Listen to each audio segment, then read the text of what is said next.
Hi friends, welcome back to our channel Vicky's vlog.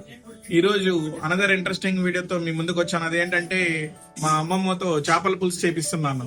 So ఆ చేపల పులుసు ఎలా చేస్తాము ఏమి అనేది ఈ వీడియోలో చూపిస్తాను, చూడండి.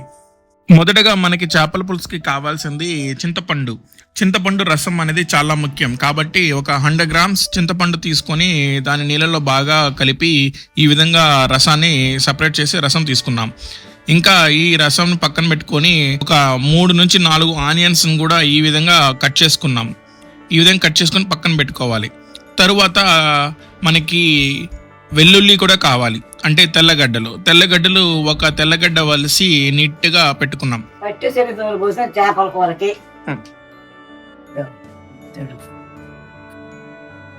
శనగ సోరు పోసిన తర్వాత ఒక టేబుల్ స్పూన్ ఆవాలు వేసుకోవాలి. మరి మేము తగ్గించేయాలి.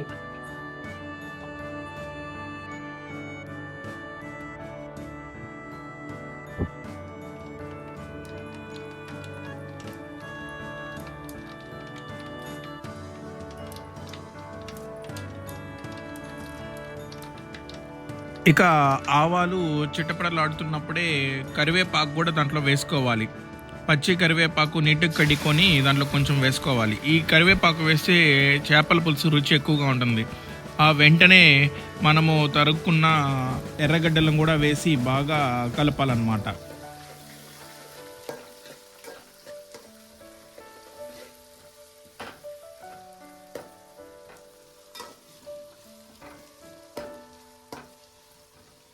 ఆనియన్స్ వేసుకున్న ఒక 2-3 మినిట్స్ తర్వాత కల్లు ఉప్పును కూడా మనము వేసుకోవాలి.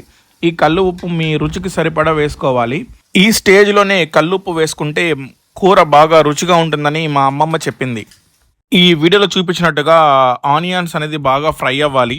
ఆయిల్ కూడా కొంచెం ఎక్కువ పడుతుంది చేపల పులుసుకి, తప్పకుండా మీరు వేసుకోవాలి. మేము ఇక్కడ గ్రౌండ్ నట్ ఆయిల్ యూజ్ చేసాము, ఎందుకంటే రుచి చాలా బాగుంటుంది కాబట్టి. ఆవాలు, మెంతులు, కరివేపాకు, ఎర్రగడ్డేసి మనకి ఆనియన్స్ అనేది ఈ విధంగా బ్రౌన్ కలర్లో వచ్చే వరకు ఫ్రై అవ్వాలండి.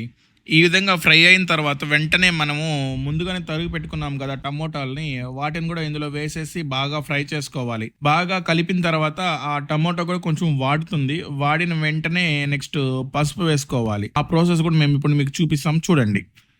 ఇవే అండి మేము తీసుకున్న చేపలు వచ్చి బొచ్చ చేప, ఇంకా బంగారు తీగ చేపని మేము ఫ్రై కోసము మిక్స్ చేసి పెట్టుకున్నాం అనమాట. మసాలా అంతా ఏవైతే మిగిలి ఉంటాయి కదా కొన్ని పీసెస్ని ప్లస్ ఈ బొచ్చ చేపని 2 మిక్స్ చేసేసి ఇప్పుడు మేము ఈ కర్రీ చేస్తున్నాము.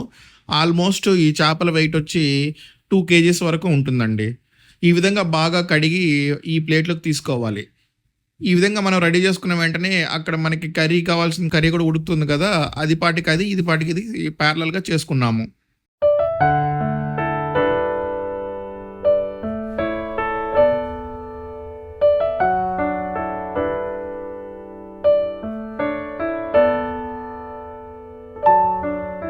టమోటా ఈ విధంగా ఫ్రై అయిన తర్వాత మనం ముందుగానే రెడీ చేసి పెట్టుకున్న తెల్లగడ్డలను కూడా వేసేసి బాగా మిక్స్ చేసుకోవాలి. ఈ విధంగా మిక్స్ చేసుకున్న వెంటనే ఒక 2 చెంచాల పసుపు కూడా వేసుకున్నాము. పసుపు వేస్తే ఏమవుతుందంటే టమోటో ప్లస్ ఆనియన్ వేసాం కదా, అవి ఇంకొంచెం తొందరగా ఫ్రై అవుతాయంట. అందుకోసం అనేది ఈ స్టేజ్లో వేసుకున్నాం. కావాలంటే మీకు కొంచెం అర్లీగా కూడా వేసుకోవచ్చు.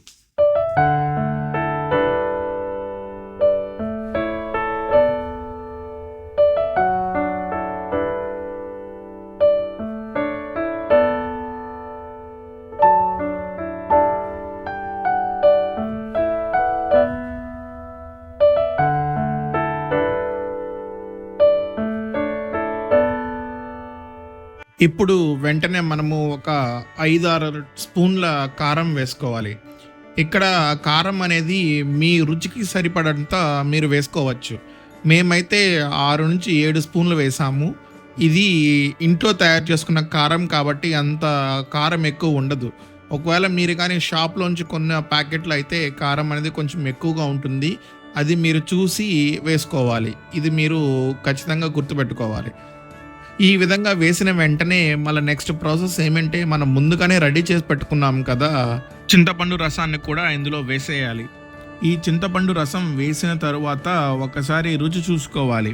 పులుపు ప్లస్ కారం అండ్ సాల్ట్ అనేది కరెక్ట్ గా సరిపోయిందా లేదా అని. ఇందులో ఏ ఒక్కటి తక్కువైనా మనం ఈ స్టేజ్ లోనే అడ్జస్ట్ చేసుకోగలం. తరువాత వేసినా కానీ అంత రుచిగా ఉండదు. కాబట్టి ఇక్కడే మనం అవన్నీ టేస్ట్ చెక్ చేసుకోవాలి.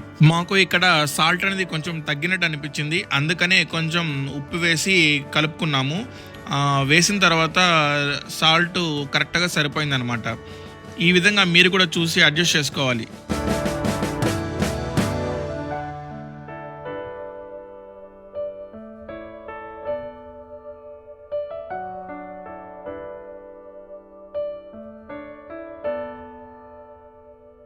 మనం చింతపండు రసం పోసినప్పుడు కూర అనేది చాలా నీళ్ళగా ఉంది కదా, బాగా ఉడికించిన తర్వాత కూర ఈ విధంగా దగ్గరకు అవుతుంది.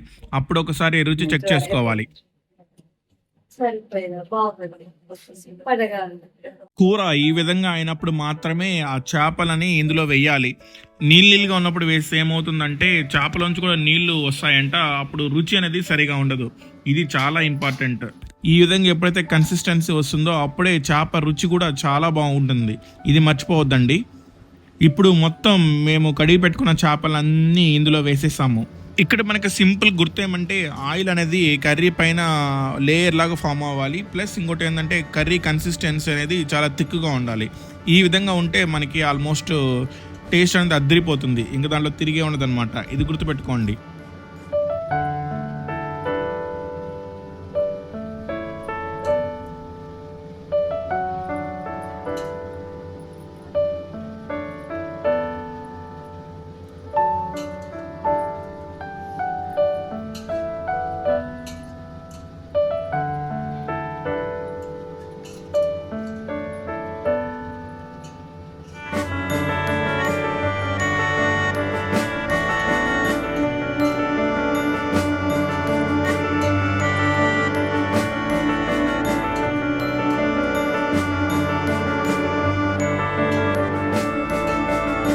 పులుసు ఉడికినాక చేపలు వేసినాము, ఉప్పు చూసినాము, కారం చూసినాము, బాగుంది.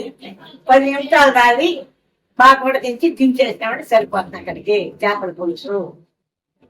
ఒక్కసారి చేపలు వేసిన తర్వాత వాటిని గరిటె పెట్టి తిప్పకూడదు. తిప్పితే ఏమవుతుందంటే చేపలు విరిగిపోతాయి. అందుకనే ఈ విధంగా పాత్ర మొత్తం తీసుకొని షేక్ చేయాలి. అప్పుడు ఏమవుతాయంటే చేపలు అనేది బాగా పులుసు అనేది చేపలకు పట్టి రుచిగా ఉంటుంది, ప్లస్ మాడిపోకుండా ఉంటుంది. ఈ విధంగా మనము 10 to 15 minutes అనేది హై ఫ్లేమ్లో కరెక్ట్గా కుక్ చేసుకున్నాక మన చేపల పులుసు అనేది రెడీ అయిపోతుంది.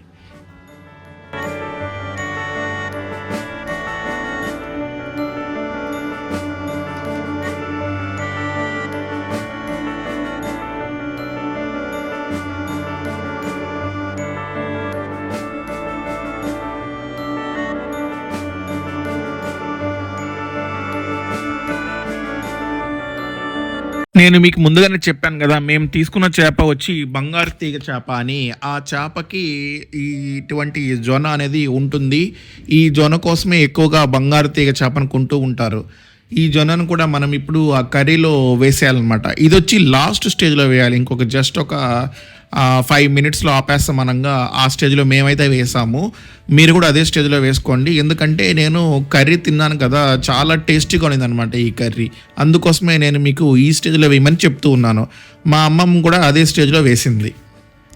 ఇక్కడ మా అమ్మమ్మ వీడియోకి కొంచెం ఎక్స్ప్లెయిన్ చేయడానికి ఇబ్బందిగా ఉంటుంది కాబట్టి నేనే మొత్తం వీడియోలో వాయిస్ ఓవర్ ఇచ్చాను. ఇదంతా నేను చెప్పింది ఏదైతే ఉందో అది అంతా మా అమ్మమ్మ ఫాలో అయిన రెసిపీ సీక్రెట్ అనమాట.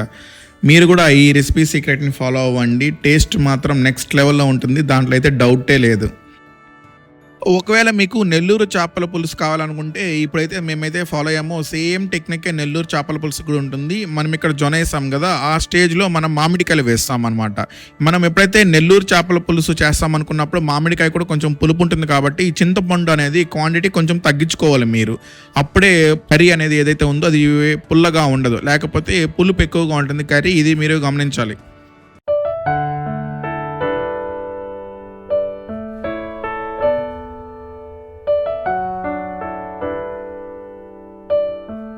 ఫైనలీ మన చేపల పులుసు రెడీ అయిపోయింది. ఇప్పుడు నేను ఒక పీస్ తీసుకొని టేస్ట్ చూసాను. అద్దరిపోయింది టేస్ట్ అయితే మాత్రం. ఈ విధంగా మీరు ట్రై చేస్తే ఖచ్చితంగా మీ రుచి కూడా చాలా బాగుంటుంది. మీకు కానీ మా వీడియో నచ్చితే please like, share and subscribe to my channel. Thank you for watching. See you on another interesting video.